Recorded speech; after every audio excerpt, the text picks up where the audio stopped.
യേശുവിനേറ്റം പ്രിയമെഴും തായേ പൂർണവതി നീ മരിയാമ്പികേ.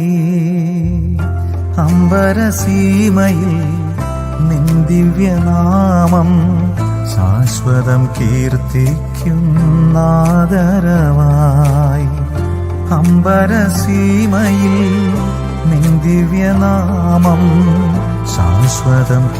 യേശുവിനേറ്റം പ്രിയമെഴും തായേ പൂർണവതി നീ മരിയാമ്പികേ. അമ്പരസീമയിൽ നിൻ ദിവ്യനാമം ശാശ്വതം കീർത്തിക്കുന്നാദരവായി.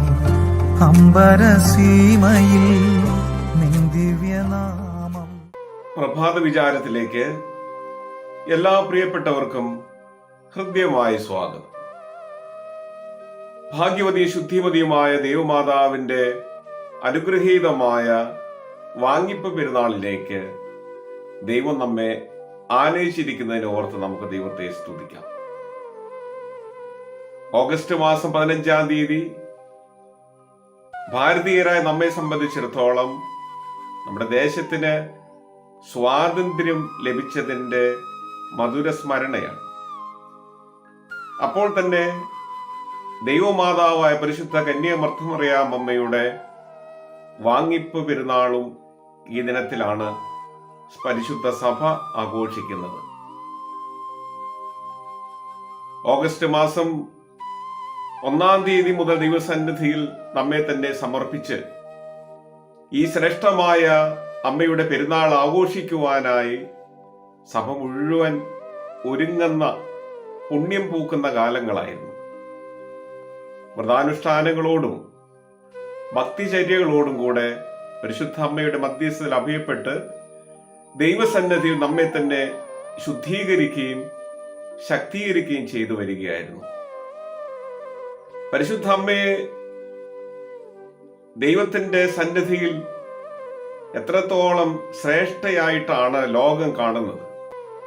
വിശുദ്ധ വേദപുസ്തകം പരിശോധിക്കുമ്പോൾ പുതിയ നിയമ പുസ്തകങ്ങളിൽ ഒന്നും പരിശുദ്ധ അമ്മയെക്കുറിച്ച് ദീർഘമായി പ്രതിപാദിക്കുന്നത് നമ്മൾ കാണുന്നില്ല. ദൈവപുത്രൻ ലോക ചരിത്രത്തിലേക്ക് വന്ന മാനുഷികമായ വഴിയായിരുന്നു ഭാഗ്യവതിയായ പരിശുദ്ധ കന്യാമർത്തമറിയാം അമ്മ. പരിശുദ്ധ മാതാവിനെ കുറിച്ച് പുതിയ നിയമ ഗ്രന്ഥങ്ങളിൽ ഏറ്റവും കൂടുതൽ പ്രതിപാദിക്കുന്നത് വിശുദ്ധ ലൂക്കോസ് എഴുതിയ രക്ഷാകരമായ സുവിശേഷത്തിലും അപ്പോസ്തല പ്രവൃത്തികളിലുമാണ്. ചരിത്രത്തിലേക്ക് കണ്ണോടിക്കുമ്പോൾ 3-ാം നൂറ്റാണ്ടിന്റെ ആരംഭത്തിൽ റോമിലെ വിശുദ്ധ ഹിപ്പോളിറ്റസ് ദൈവമാതാവ് തിയോടോക്കോസ് എന്ന പദം ആദ്യമായി അദ്ദേഹത്തിന്റെ കൃതികളിൽ ഉപയോഗിച്ചതായിട്ടാണ് നമ്മൾ കണ്ടെത്തിയിട്ടുള്ളത്. മറിയം ദൈവമാതാവാണെന്ന വിശ്വാസം പൗരസ്ത്യ സഭയൊന്നാകെ പ്രഖ്യാപിക്കുകയും ചെയ്തു. പരിശുദ്ധ മറിയത്തിന്റെ ദൈവമാതൃത്വം നിഷേധിക്കുന്നത് ക്രിസ്തുവിന്റെ ദൈവപുത്രത്വം നിഷേധിക്കുന്നതിന് സമമാണെന്ന് അവർ ശക്തിയുക്തം വാദിച്ചു. നമുക്കറിയാം, AD 431 എഫേസോസിൽ കൂടിയ 3-ാം പൊതുസുന്നഹദോസ് പരിശുദ്ധ കന്യാമർത്തമറിയാം അമ്മ ദൈവത്തിന്റെ അമ്മ ആണെന്ന് സ്പഷ്ടമായിട്ട് വ്യാഖ്യാനിച്ചു. അങ്ങനെ ലോകം മുഴുവൻ പരിശുദ്ധ അമ്മയെ ദൈവമാതാവായി അംഗീകരിക്കുന്നതായിട്ട് നമ്മൾ മനസ്സിലാക്കുകയാണ്. പരിശുദ്ധ സഭയുടെ പിതാവായ അംബ്രോസ് തന്റെ കൃതികളിൽ പരിശുദ്ധ അമ്മയെ കുറിച്ച് രേഖപ്പെടുത്തിയിരിക്കുന്നത് ശ്രദ്ധേയമാണ്. In Mary you may find a perfect model for your life, what to imitate, what to improve and what to hold fast to. അദ്ദേഹത്തിന്റെ എത്ര ശ്രേഷ്ഠമാണ്. പരിശുദ്ധ ദൈവമാതാവിലേക്ക് നിങ്ങൾ നോക്കുമ്പോൾ ക്രൈസ്തവരായി നമുക്ക് അനുകരിക്കാൻ സാധിക്കുന്ന ഏറ്റവും നല്ലൊരു ജീവിതത്തിന്റെ ചിത്രമാണ് അമ്മയുടെ ജീവിതം നമ്മുടെ മുമ്പിൽ തുറന്നു വെക്കുന്നത്. ജീവിതത്തിൽ എന്തെല്ലാം സ്വീകരിക്കണം, എന്തെല്ലാം നമ്മുടെ ജീവിതത്തിൽ അനുപേക്ഷണീയമായി തീരണം, എന്തെല്ലാം വ്യതിയാനങ്ങൾക്ക് നമ്മൾ പാത്രമായി തീരണം, എന്തെല്ലാം ക്രിസ്തീയ ജീവിതത്തിൽ നാം മുറുകെ പിടിക്കണം എന്നുള്ള കാര്യങ്ങളൊക്കെ പരിശുദ്ധ അമ്മ വളരെ നന്നായി തന്നെ നമ്മെ പഠിപ്പിക്കുന്നുണ്ട്. കർത്താവിൽ അനുഗ്രഹിക്കപ്പെട്ടവരെ, യോഹന്നാന്റെ സുവിശേഷം 19-ാമത്തെ അധ്യായത്തിന്റെ 27-ാമത്തെ വചനം പരിശോധിക്കുമ്പോൾ, ഇതാ നിന്റെ അമ്മ എന്ന് കർത്താവായ യേശു ക്രിസ്തു യോഹന്നാൻ ശ്ലീഹായിലേക്ക് ഭരമേൽപ്പിക്കുന്നതായിട്ട് നമ്മൾ കാണുകയാണ് മാതാവിനെ. കന്യാമറിയത്തിന്റെ നേർക്ക് വിരൽ ചൂണ്ടി ഇതാ നിന്റെ അമ്മ എന്ന് പറയുകയാണ്. മനുഷ്യവർഗത്തിന്റെ മുഴുവനും രക്ഷകനായ ക്രിസ്തുവിന്റെ അമ്മ രക്ഷിക്കപ്പെട്ട മനുഷ്യവർഗത്തിന്റെ മുഴുവന്റെയും അമ്മയാണെന്നാണ് കർത്താവ് പറഞ്ഞു വെക്കുന്നത്.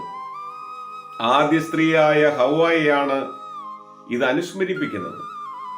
ഹവ്വ ജീവനുള്ളവരുടെ എല്ലാം, പാപത്തിൽ ജനിച്ചവരുടെ എല്ലാം മാതാവായിരുന്നുവെങ്കിൽ വിശുദ്ധ മറിയം എന്ന് പറയുന്നത് ക്രിസ്തു നൽകിയ വരപ്രസാദത്തിലൂടെ രക്ഷിക്കപ്പെട്ട സകലരുടെയും ആധ്യാത്മികമായ മാതാവാണ്. ക്രിസ്തു സ്നേഹിക്കുന്ന ശിഷ്യഗണത്തിന്റെ മാതാവാണ് പരിശുദ്ധ മറിയാം. സഭയുടെ മാതാവാണ് പരിശുദ്ധ കന്യാമർത്തമറിയാം അമ്മ. ഈ വലിയ യാഥാർത്ഥ്യമാണ് കുരിശിന്റെ ചുവട്ടിൽ നിന്നിരുന്ന യോഹന്നാനോട് ഇതാ നിന്റെ അമ്മ എന്ന് പറയുന്നതിലൂടെ നമ്മുടെ കർത്താവ് രക്ഷിതാവായ യേശു ക്രിസ്തു സ്ഥിരീകരിക്കുന്നത്. കർത്താവ് സ്നേഹിക്കപ്പെട്ടവരെ, പരിശുദ്ധ മാതാവിന്റെ ജീവിതം നമുക്ക് അനുകരണീയമായ മാതൃകയാണ്. വിനയത്തിന്റെ, നന്മയുടെ, അനുഗ്രഹത്തിന്റെ ലോകമാതൃകയായി അമ്മയെ നമ്മൾ തിരിച്ചറിയുമ്പോൾ അമ്മയിലൂടെ ക്രിസ്തുവിലുള്ള സ്വാതന്ത്ര്യവും സമാധാനവുമാണ് ഈ പെരുന്നാൾ വിഭാവനം ചെയ്യുന്നത്.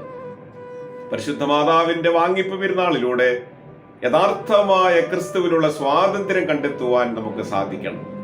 ക്രിസ്തു വിഭാവനം ചെയ്യുന്ന ദൈവരാജ്യത്തിന്റെ മൂല്യങ്ങളെ മുറുകെ പിടിക്കുവാൻ നമുക്ക് സാധിക്കണം. അങ്ങനെ അമ്മയുടെ മധ്യസ്ഥ മുഖാന്തരമായി ദൈവസന്നിധിയിൽ എത്തിച്ചേരുക എന്ന ലക്ഷ്യത്തിലേക്ക് പ്രയാണം ചെയ്യുവാൻ എനിക്കും നിങ്ങൾക്കും ഈ പെരുന്നാൾ ആചരണ മുഖാന്തരമായി സാധിക്കേണ്ടതായിട്ടുണ്ട്. അതിന് നമ്മുടെ ചിന്തകളും നമ്മുടെ ധ്യാനങ്ങളും ആരാധനയും ഈ ശ്രേഷ്ഠമായ പെരുന്നാൾ ആഘോഷവും മുഖാന്തരമായി തീരട്ടെ എന്ന് പ്രാർത്ഥിക്കുന്നു.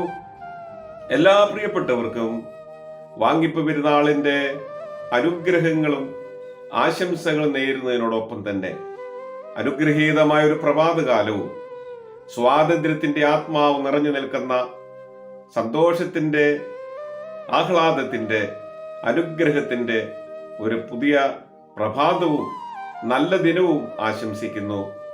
ദൈവം നമ്മെ അനുഗ്രഹിക്കട്ടെ. തൂവലുമെന്നെ സ്ലോമോ നിറയും കത്തൊടുക പ്രിയൽ മറിയാമിന്നരികെ ചെന്നെത്തി ചൊന്നാൻ ശ്ലോമോ നിന്നോട് കൂടുണ്ടുടയോ നിന്നിൽ നിന്നുദയം ചെയ്തിടുമീ ലോകം രക്ഷിപ്പാൻ തന്നെ പരിശുദ്ധേ സാക്ഷാൽ പറയതാം ദൈവസുതൻ നിന്നിലുദിച്ചാൻ പൗലോസിൻ വചനം പോൽ നദിയെ മരുവിലൊഴുക്കിയൊരാ പറയഹോ പാവനയാ നിൻ സാദൃശ്യത്തെ വിശദം വർണ്ണിച്ചു. തൂവലുമെന്നെ സ്ലോമോ നിറയും കത്തൊടുക പ്രിയൽ മറിയാമിന്നരികെ ചെന്നെത്തി ചൊന്നാൻ ശ്ലോമോ നിന്നോട് കൂടുണ്ടുടയോ നിന്നിൽ നിന്നുദയം ചെയ്തിടുമീ ലോകം രക്ഷിപ്പാൻ തന്നെ പരിശുദ്ധേ സാക്ഷാൽ പറയതാം ദൈവസുതൻ നിന്നിലുദിച്ചാൻ പൗലോസിൻ വചനം പോൽ നദിയെ മരുവിലൊഴുക്കിയൊരാ പറയഹോ പാവനയാ നിൻ സാദൃശ്യ